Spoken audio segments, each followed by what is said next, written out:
नमस्कार। आसनसोल टाइम्स में आपका स्वागत है। मैं बापी बनर्जी अपने सहयोगी ब्रिजेश इलाही अंसारी के साथ आपके सामने हाजिर हैं। दोस्तों, 2022 गुजर चुका, अभी हम 2023 में प्रवेश कर चुके हैं और हमें ये लगा कि 2023 जो कि नया साल शुरू हो चुका है, ऐसे में हम आसनसोल में पिछले साल जो कुछ घटनाएं घटी उनके बारे में आसनसोल के एक विशिष्ट नागरिक और अधिवक्ता और प्रखर समाजवादी नेता नंद बिहारी यादव से बातचीत करें और जो घटनाएं घटी उनके पीछे क्या कारण रहे, भविष्य में इस तरह की घटनाएं ना हो, और आसनसोल और विशेषकर आसनसोल उत्तर विधानसभा क्षेत्र का रेल पार का जो इलाका है वहाँ की वर्तमान जो वास्तविकता है उस पर उनकी राय लें। तो अभी जैसे कि आप देख सकते हैं हमारे बीच मौजूद हैं अधिवक्ता और समाजवादी नेता नंद बिहारी यादव जी। सर, आसनसोल टाइम्स में आपका स्वागत है। जी, सभी को मेरे तरफ से शिल्पांचल एवं पूरे आसनसोल टाइम्स के जो दर्शक हैं उनको सभी को मेरे तरफ से नमस्कार और आसनसोल टाइम्स का मैं आभार और धन्यवाद व्यक्त करता हूं कि जो मुझसे मेरे विचार लेने के लिए यहाँ आए। जी तो सर, जैसा कि मैं कह रहा था कि पिछले साल दिसंबर के महीने में विशेषकर आसनसोल उत्तर विधानसभा क्षेत्र के रेल पार इलाके में दो दुर्भाग्यपूर्ण घटनाएं हुई। एक 14 दिसंबर को और एक ईसा मसीह के जन्मदिन 25 दिसंबर को। मेरा सबसे पहला सवाल आपसे 14 दिसंबर की घटना को लेकर है। सिर्फ कंबल के लिए 3 जानें चली गईं। 21वीं सदी के भारत में इसे आप कैसे देखते हैं? देखिए, 14 दिसंबर की जो घटना है वह अपने आप में यह खुली बात है कि वह भारतीय जनता पार्टी की एक साजिश के तहत वह प्री प्लान घटना थी, क्योंकि भारतीय जनता पार्टी के वरिष्ठ नेता और पश्चिम बंगाल विधानसभा में प्रतिपक्ष के नेता जो शुभेंदु अधिकारी जी ने पहले भी कहा था कि 24 दिसंबर महीने में कोई बंगाल में बहुत बड़ी घटना होगी, या जो भी उन्होंने बयान दिया था मैं उस नज़रिए को भी देखता हूं। और 14 दिसंबर को यह एक आश्चर्य बात है कि बड़े बड़े होर्डिंग इस क्षेत्र में लगाए गए, शिव चर्चा कराई गई और कंबल वितरण समारोह का आयोजन भारतीय जनता पार्टी के नेता रामकिशन डंगाल में वहाँ का स्थानीय पार्षद भाजपा की चैताली तिवारी के बड़े बड़े होर्डिंग लगे और उन्हीं के संरक्षण में वह कार्यक्रम हुआ। और 14 दिसंबर को जो उन्होंने कहा कि मैं पुलिस प्रशासन को मैं लिखित आवेदन दिया था, इन्फॉर्मेशन दिया था, लेकिन उन्होंने इन्फॉर्मेशन दिया था लेकिन पुलिस एडमिनिस्ट्रेशन उनको परमिशन नहीं दिया था। किसी चीज़ की सूचना दे देना और किसी चीज़ का आदेश प्राप्त करना कार्यक्रम का, यह दोनों दो चीज़ें हैं। लेकिन उन्होंने इन्फॉर्मेशन देने के बाद इतने बड़ा कार्यक्रम का आयोजन किया और यह खुला यह अनुसंधान है, खुला सबूत है कि लगभग जैसा कि लोगों ने बताया कि 10,000 से ज़्यादा लोग वहाँ जुटे थे कंबल वितरण समारोह में। और आप लोग मीडिया के लोग हैं, ये चीज़ आज तो मीडिया जो है प्रत्येक पतह को खोल देती है, प्रत्येक परत को खोल देती है। बड़े बड़े नेता, प्रतिपक्ष के नेता शुभेंदु अधिकारी आए बीजेपी के, यहाँ बीजेपी के जितने बड़े नेता थे इस क्षेत्र के सारे नेता मंच पर मौजूद थे। लेकिन मैं यह जानना चाहता हूँ आसनसोल पुलिस प्रशासन से और बंगाल की सत्ताधारी पार्टी से भी मेरा सवाल है कि रूल ऑफ लॉ होना चाहिए, कानून का शासन होना चाहिए। तो ये सारे नेता मंच पर गए और भाषण दिए और चल दिए, ये अपने आप में एक क्रम है। भाषण दे करके चल दिए, बोलते हैं हमने भाषण दिया चल दिया। तो ये 10,000 पब्लिक जो वहाँ थी कंबल लेने के लिए, वो किसके सहारे छोड़ के गए? Who will be responsible? एक सवाल है, ये पुलिस को पूछना चाहिए था। और इनके जाने के बाद वो घटना घट गई, 3 लोग मर गए।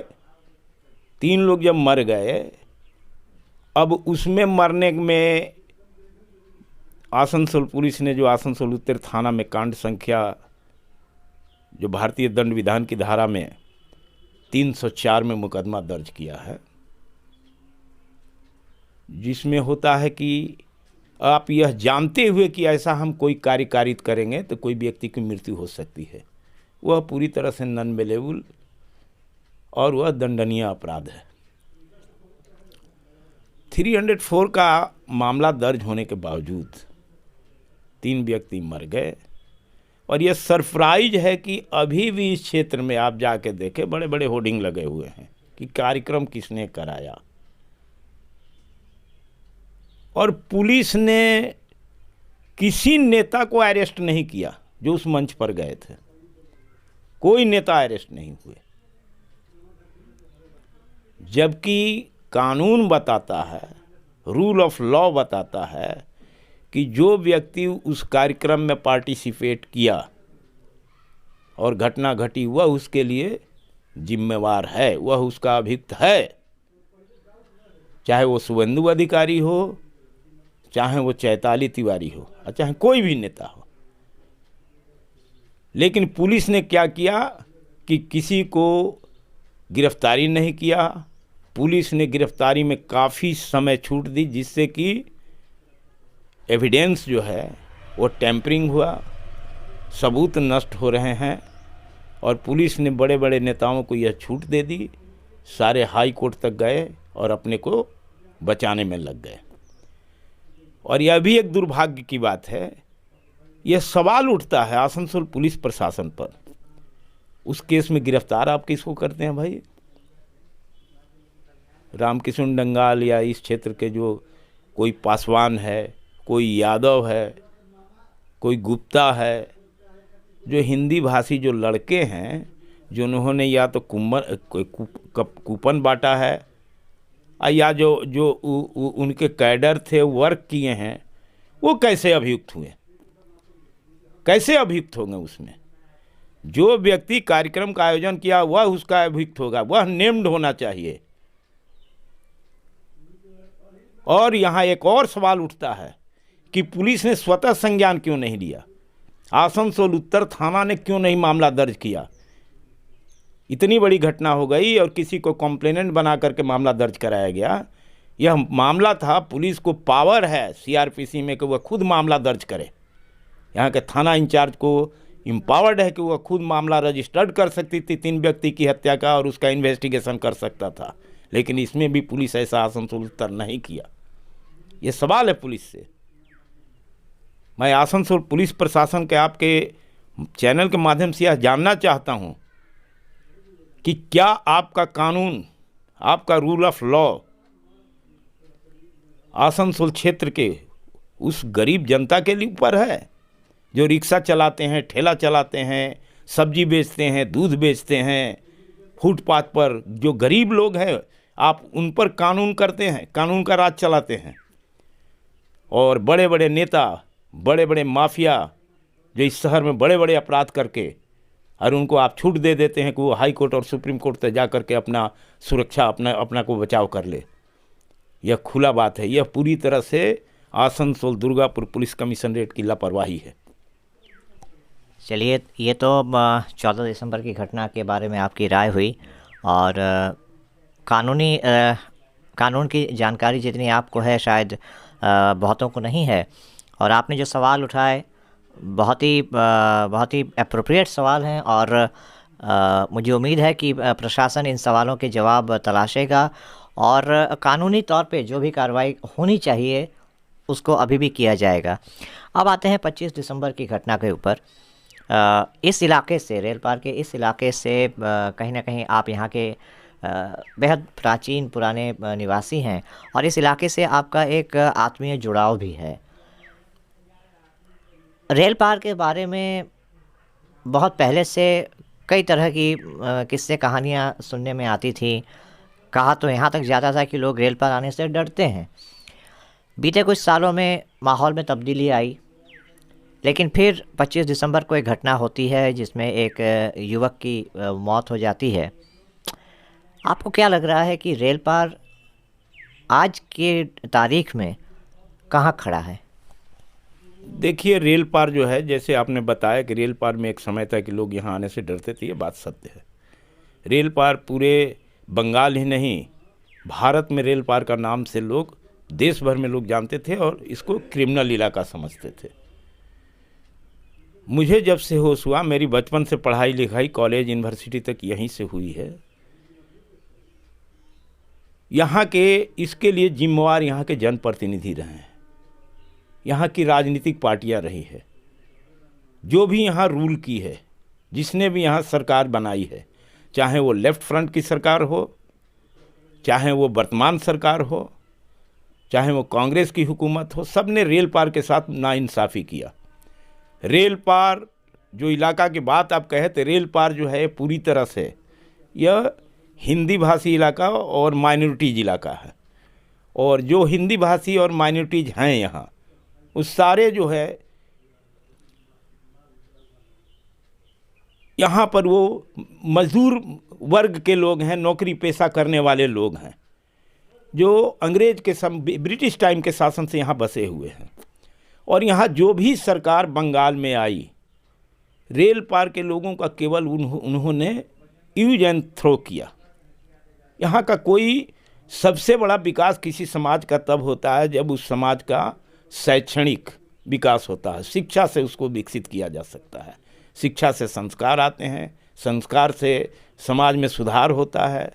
आज जहाँ रेल पार खड़ा है, जो बात आपने उठाया 25 तारीख की घटना, 25 तारीख की घटना दिल दहला देने वाली घटना है। आज इसके लिए मैं आपके चैनल के माध्यम से, मैं यहाँ के आसनसोल उत्तर के विधायक, जो हमारे सरकार के मंत्री हैं, मलय घटक हैं, हमारा व्यक्तिगत संबंध उनसे पारिवारिक भी है, लेकिन उनसे भी मेरा सवाल है कि आप उत्तर के विधायक हैं। आज आसनसोल उत्तर का हिंदी भाषी इलाका का पूरी तरह अपराधीकरण कर दिया गया है। सारे जो यूथ लड़के हैं उनको क्रिमिनल बनाया जा रहा है। गली गली, हर ठेले, हर चौराहे पर शराब बिक्री होती है। यहाँ रेसिडेंशियल इलाके में बड़ुआ बैरक में शराब बार है, वहाँ बार को लेकर कितना बार झमेला हुआ, और ये 25 दिसंबर की घटना वहीं से हुई है शुरू। शराब लेने गए और मोटरसाइकिल की धक्का लगी, 20 से 22-24 साल के लड़कों के बीच में मारपीट हुई, और उसके रिवेंज में 25 दिसंबर को इतनी बड़ी घटना हो गई, मर्डर हो गया। मेरा ये इसमें सबसे बड़ा सवाल है कि माननीय मंत्री जी इस क्षेत्र की जनता पर ध्यान दें, और हिंदी भाषी लोगों का, यह हिंदी भाषी क्षेत्र, मैं गर्व से बात कहता हूँ आज भी, अगर हिंदी भाषी क्षेत्र ना होता और हिंदी भाषी डोमिनेटेड होने के चलते बिहारी बाबू बिहार से आकर के यहाँ सांसद बन गए, ये मैंने ये आपके सामने है सब कुछ।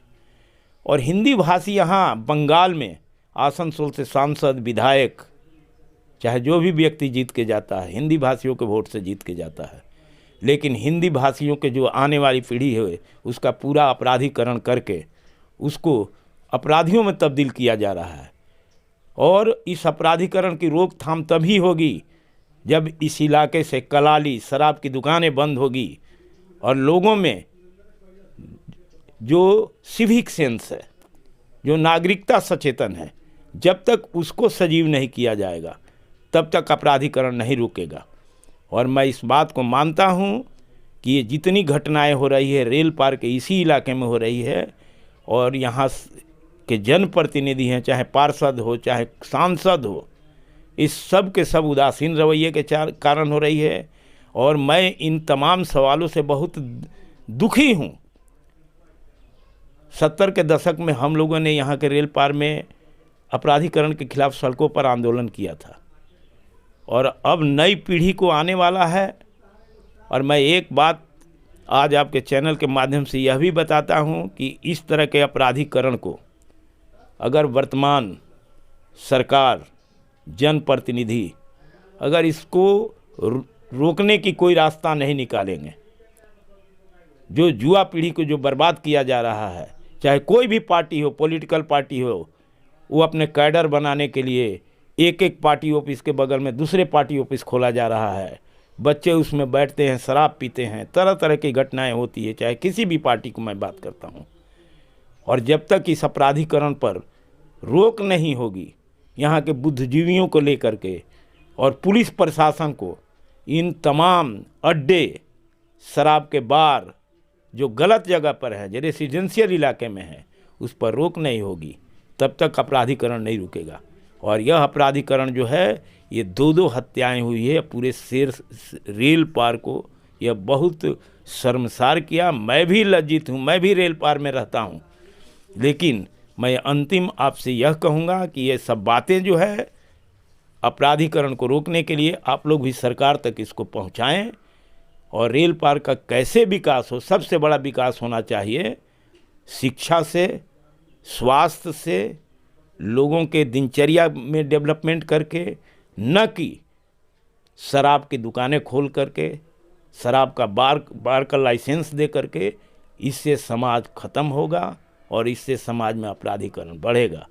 इसलिए जितना जल्द हो सके ये तमाम बार पर प्रतिबंध लगना चाहिए, यही मेरा सुझाव है। जी हाँ, अभी आप सुन रहे थे रेल पार के एक बहुत ही पुराने निवासी और रेल पार से जिनका आत्मीय जुड़ाव है, अधिवक्ता नंद बिहारी यादव जी को। इन्होंने कुछ सुझाव दिए प्रशासन को, यहाँ के जनप्रतिनिधियों को। और इन सुझावों के पीछे जो 2 घटनाएं हुई 14 दिसंबर और 25 दिसंबर को, उन घटनाओं की टीस कहीं ना कहीं नज़र आ रही है नंद बिहारी यादव जी के मन में। और उसी टीस के कारण उन्होंने इन सुझावों को दिया। आशा करते हैं कि पुलिस प्रशासन तक और जो सरकारी तंत्र है उन तक जब ये बातें पहुंचेंगी, तब इन बातों पर वो गौर करेंगे और कुछ ऐसे कदम उठाएंगे जिससे कम से कम रेल पार का जो इलाका है, जो नंद बिहारी जी ने आशंका जताई कि एक बार फिर से उन्हीं अंधकार की तरफ जाने लगा है जहां से निकाल के लाया गया था, कहीं ना कहीं उससे बचाव होगा। सर, आसनसोल टाइम्स से बात करने के लिए आपका बहुत बहुत धन्यवाद और नए साल की आपको बहुत बहुत शुभकामनाएं। चलिए, आपको भी बहुत बहुत हमारे तरफ से आभार और धन्यवाद जो आप हमारे यहाँ आए। और 9 वर्ष की आपको भी हमारी शुभकामना है। और मेरी दुआ है कि आसनसोल टाइम्स आसनसोल के लिए एक दर्पण का काम करे। एक जो पत्रकारिता में जो महान समाजशास्त्री अरस्तु ने कहा था कि journalism is the mirror of society, पत्रकारिता समाज का दर्पण होता है, आईना होता है। तब मैं चाहूँगा कि आने वाले समय में आसनसोल टाइम्स एक चमकता हुआ आईना हो आसनसोल शहर के लिए और जनता का विश्वास इस पर अटूट रहे। धन्यवाद सर। आपकी ये बातें हमें आगे चलने में काफ़ी मदद पहुंचाएंगी। और हमारे दर्शकों के लिए हम ये इतना कहना चाहेंगे कि अभी आप नंद बिहारी यादव जी को सुन रहे थे, जिन्होंने अपनी बेबाक राय रखी हर विषय पर। और आगे भी हम आपको ऐसे ही लोगों से मिलवाते रहेंगे, ऐसे बुद्धिजीवियों से मिलवाते रहेंगे जो कहीं ना कहीं अपनी बातों से आपको सोचने पर मजबूर करेंगे। इसके लिए आपको देखते रहना होगा आसनसोल टाइम्स। आज के लिए इतना ही, मुझे दीजिए इजाज़त। फिर होगी आपसे मुलाकात किसी और शख्सियत के साथ। नमस्कार। हमारा अपना शहर आसनसोल, इसे स्वच्छ और निर्मल रखने की जिम्मेदारी हमारी है। आसनसोल पौरसभा শহরকে সুন্দর এবং নির্মল করতে বদ্ধপরিকর। পৌরসভার এই চেষ্টায় সুনাগরিক হিসেবে আমাদেরও কিছু কর্তব্য আছে। यहाँ वहाँ प्लास्टिक फेंकना और थूकना, गंदगी फैलाना, ऐसी कुछ आदतें हैं जिनका त्याग करना हमारे साथ साथ हमारे शहर के स्वास्थ्य के लिए भी बेहद जरूरी है। তাই আসুন আমরা প্রতিজ্ঞা নিই, যেখানে সেখানে আবর্জনা ফেলবো না, ধূম্রপান ত্যাগ করব, শহরকে দূষণ মুক্ত করতে গাছ লাগাবো और अपने शहर आसनसोल को बनाएंगे स्वच्छ, सुंदर और निर्मल। आसनसोल नगर निगम द्वारा जनहित में जारी।